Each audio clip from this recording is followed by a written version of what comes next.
조선 역사상 가장 위대한 명장 이순신. 그리고 그를 발탁하고도 결국 견제한 군왕 선조. 이 둘의 관계는 한국사에서 가장 극적이면서도 비극적인 이야기 중 하나입니다. 오늘 우리는 은인에서 시작해 정적으로 끝난 이 복잡한 관계를 깊이 있게 살펴보겠습니다. 전라자수사 시절까지만 해도 이순신에게 선조는 하늘과 같은 은인이었습니다. 이순신이 직접 쓴 난중일기에는 임진년 공정도로는 선조에 대한 은혜를 다 갚기에는 부족하다라는 구절이 적혀 있을 정도였습니다. 이는 단순한 겸손의 표현이 아니라 진심에서 우러난 감사의 마음이었습니다. 선조는 의외로 국방과 군사 분야에 깊은 관심을 가진 임금이었습니다. 그는 단순히 문관들의 보고만 듣고 결정을 내리는 왕이 아니라 직접 군사 전략을 검토하고 인재를 발굴하는 눈을 가지고 있었습니다. 그 대표적인 사례가 바로 이순신의 발탁이었습니다. 1587년 북쪽 변방에서 여진족의 침입 사건이 발생했습니다. 오랑캐들이 중요한 농토를 점령하고 주민들을 포로로 잡아간 이 사건에서 경흥부사의 경록과 조산만호 이순신은 책임을 물어 처벌받을 위기에 처했습니다. 당시 상관이었던 이 일은 두 사람을 징계해야 한다는 탄원서를 올렸습니다. 이때 선조가 내린 정교는 이순신의 인생을 바꾸어 놓았습니다.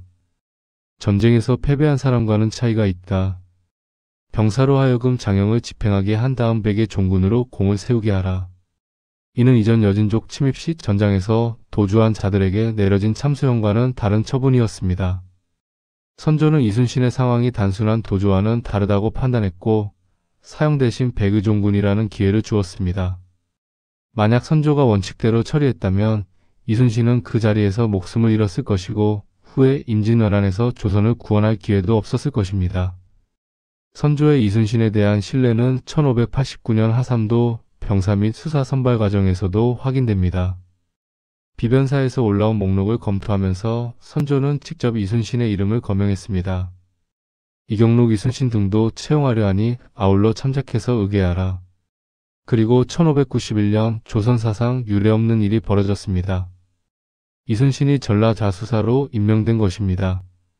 이 임명이 얼마나 파격적이었는지 당시 사관원의 반응을 보면 알 수 있습니다. 전라자수사 이순신은 현감으로서 아직 군수에 부임하지도 않았는데 자수사에 초수하시니 그것이 인재가 모자란 탓이긴 하지만 관작의 남용이 이보다 심할 수 없습니다. 사관원의 걱정은 일리가 있었습니다. 이순신의 승진 과정을 자세히 살펴보면 그 파격성이 더욱 극명하게 드러납니다. 이순신은 현감으로 일하고 있었습니다. 그런데 갑자기 군수로 승진했다는 교지가 왔습니다. 짐을 싸서 부임할 준비를 하고 있는데 다시 첨절제사로 승진했다는 교지가 왔습니다. 이 교지를 읽고 있을 무렵에 또다시 전라자수사로 임명한다는 교지가 날아온 것이었습니다. 수군절도사는 정삼품으로서 당상관에 드는 직책이었습니다. 타인으로부터 영감으로 불리며 존대받는 위치였습니다. 종육품 현감이었던 이순신이 품계로 무려 9단계를 2년 만에 건너뛰어 전라도 수군의 절반을 다스리는 수군절도사가 된 것입니다. 사관원이 이순신을 시기해서 상소를 올린 것은 아니었습니다. 조선사에 유례가 없는 고속 승진이었기 때문에 우려할 만한 일이었습니다. 사관원이 다시 상소를 올렸을 때도 선조의 답변은 확고했습니다. 이순신의 일이 그러한 것은 나도 안다.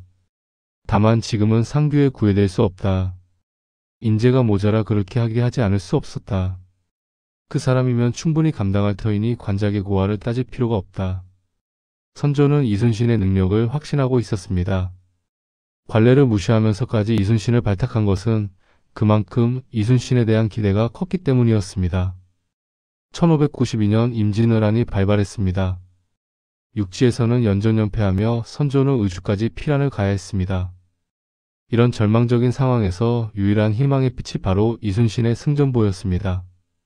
선조는 이순신이 승리할 때마다 승진시켜주기 바빴습니다. 그도 그럴 것이 전란 발발 후 육지에서는 번번한 승전이 없는 반면 바다에서는 자신이 특별히 발탁한 이순신이 싸우는 촉촉대승을 거두고 있었습니다. 우주까지 도망간 선조에게 이순신의 승전 장계는 반가울 수밖에 없었습니다. 선조는 당시 속속 날아오는 이순신의 승전보와 왜군의 수급을 보고 뛸 듯이 기뻐했다는 기록이 남아있으며 직접 이순신의 품계를 올려주고 치하하라는 명을 많이 내렸습니다. 이 시기 선조에게 이순신은 단순한 신하가 아니라 조선을 구원하는 구세주나 다름없었습니다. 자신의 해안으로 발탁한 장수가 나라를 구하고 있다는 자부심도 컸을 것입니다. 하지만 이순신의 명성이 너무 올라가 버린 임진왜란 중반에 가면 선조의 마음이 변하기 시작했습니다. 구원자에서 경계의 대상으로 이순신을 바라보는 시각이 변한 것입니다. 선조가 이순신을 의심하기 시작한 정황이 선조실록에 기록되어 있습니다. 이순신은 처음에는 힘껏 싸웠으나 그 뒤에는 작은 적일지라도 잡는데 성실하지 않았고 또 군사를 일으켜 적을 토벌하는 일이 없으므로 내가 늘 의심하였다. 동궁이 남으로 내려갔을 때에 여러 번 사람을 보내어 불러도 오지 않았다. 이는 이순신에 대한 명백한 불만이자 의심의 표현이었습니다. 초기의 적극적인 공세에 비해 후기에는 소극적이라는 평가였고 왕세자가 부른 명령에도 불응했다는 것은 왕실에 대한 불복종으로 해석될 수 있는 일이었습니다. 선조는 또 다른 자리에서 이렇게 말했습니다. 당초에는 왜적들을 부지런히 사로잡았다던데 그 후에 들으니 태만한 마음이 없지 않다 하였다. 사람 됨됨이가 어떠하든가? 이때 이원익은 이순신을 변호했습니다. 소신의 소견으로는 많은 장수들 가운데 가장 쟁쟁한 자라고 여겨집니다. 하지만 선조의 마음은 이미 기울어지기 시작했습니다. 선조의 이순신에 대한 불신은 단순한 군사적 판단을 넘어서 있었습니다. 왕정체제의 운영자인 군왕으로서 난세의 유령부신인 이순신을 경계하는 마음이 커져갔던 것입니다. 조선은 전쟁 영웅인 이성계가 건국한 국가였지만 동시에 문치주의를 표방하는 왕국이었습니다. 제2의 전쟁 영웅의 출현과 무신 정권의 탄생을 경계하는 전통이 강했습니다. 선조는 이순신이 너무 큰 명성과 권력을 갖게 되는 것을 우려했습니다. 이런 경계심은 이순신이 전선에서 선조의 출격 명령을 여러 번 어기면서 더욱 심해졌습니다. 선조는 무신이 조정을 가벼이 여기는 풍습을 고치지 않을 수 없다라는 발언과 함께 이순신에 대한 징벌을 행했습니다. 하지만 여기에는 개인적인 시기 질투, 열등감도 크게 작용했습니다. 자신은 의주까지 피란을 가서 숨어있는 동안 이순신은 바다에서 연전연승하며 백성들로부터 찬사를 받고 있었습니다. 왕으로서의 자존심에 상처를 입었을 수 있습니다. 결국 1597년 선조는 이순신을 파직시키고 서울로 합송하여 고문까지 가했습니다. 정유재란이 시작된 상황에서 최고의 명장을 제거한 것입니다.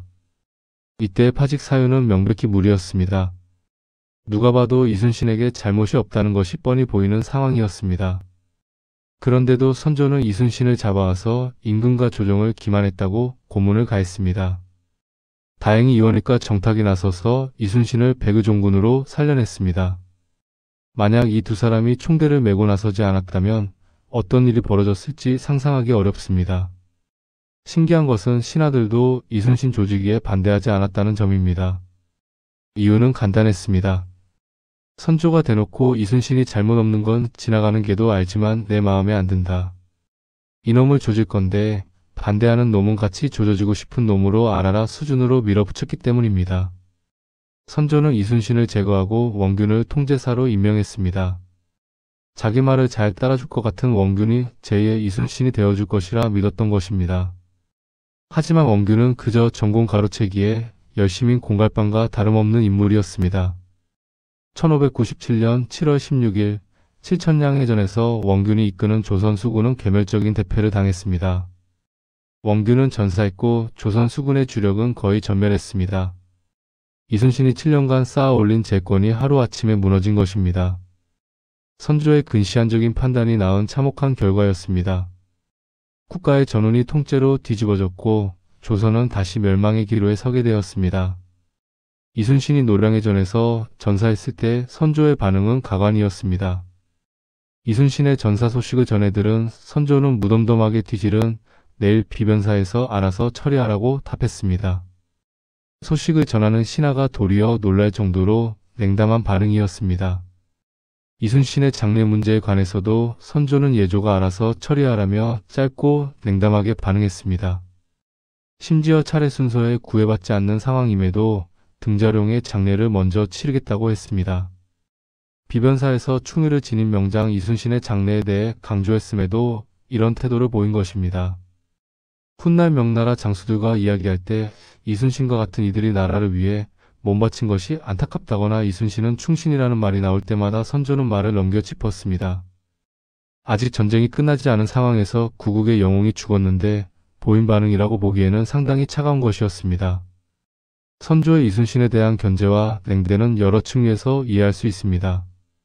왕정체제의 운영자로서 유력한 무신을 경계하는 것은 어느 정도 이해할 만합니다. 하지만 개인적인 시기, 질투, 열등감이 크게 작용했다는 점은 부인하기 어렵습니다. 정적으로서 이순신을 경계하는 것은 이순신이 살아있을 때 의미가 있는 것입니다. 전사한 이상 그 후광과 세력을 그대로 이어받을 후계자가 있는 것도 아니었습니다. 그런데도 선조는 이순신이 죽은 후에도 차가운 태도를 보였습니다.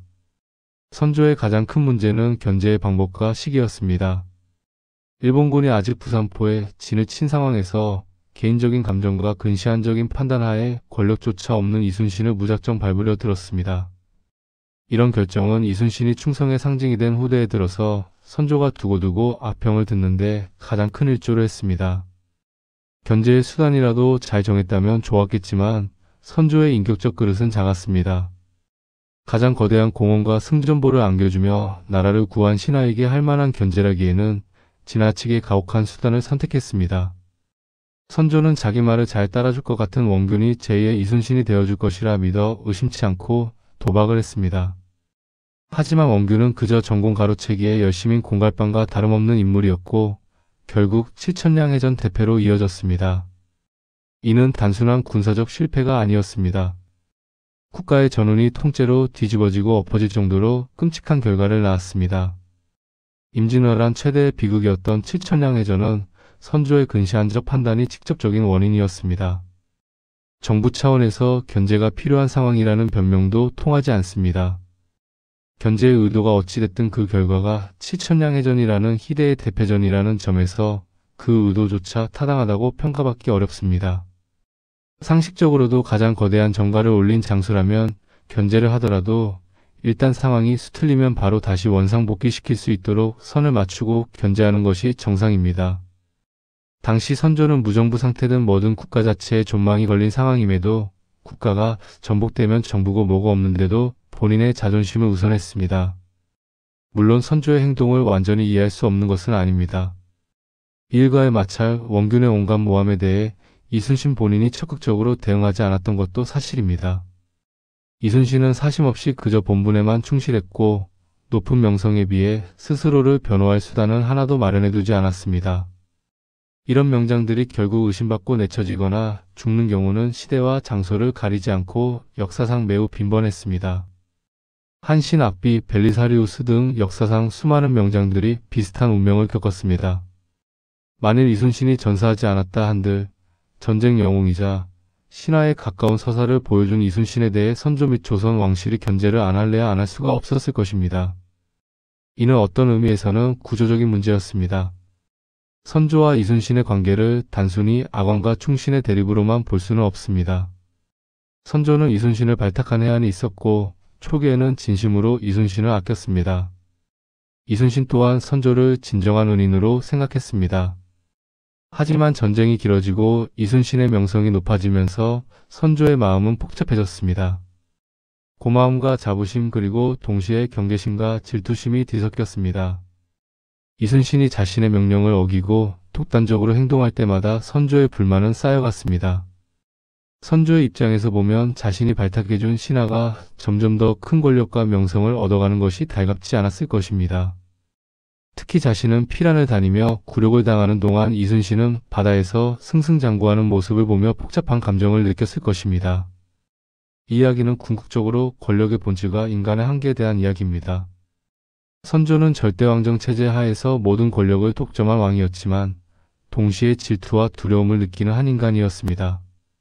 권력자가 자신보다 뛰어난 부하를 어떻게 다루느냐는 리더십의 핵심 문제 중 하나입니다. 선조는 이 시험에서 낙제점을 받았습니다. 개인적인 감정을 국가적 이익보다 앞세웠고 그 결과 나라 전체가 위기에 빠지게 만들었습니다.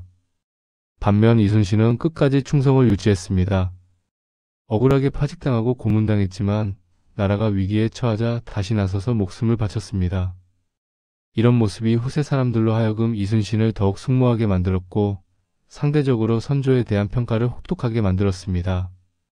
선조와 이순신의 관계는 우리에게 여러 가지 교훈을 줍니다. 첫째, 뛰어난 인재를 발탁하는 것만큼 중요한 것이 그들을 잘 다루는 것입니다.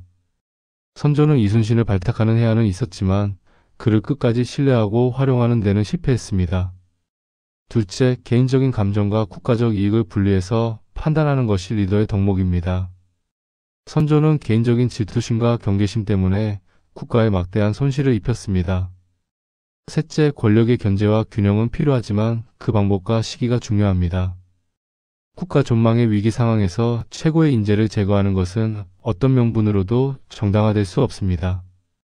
마지막으로 역사는 결과로 평가됩니다.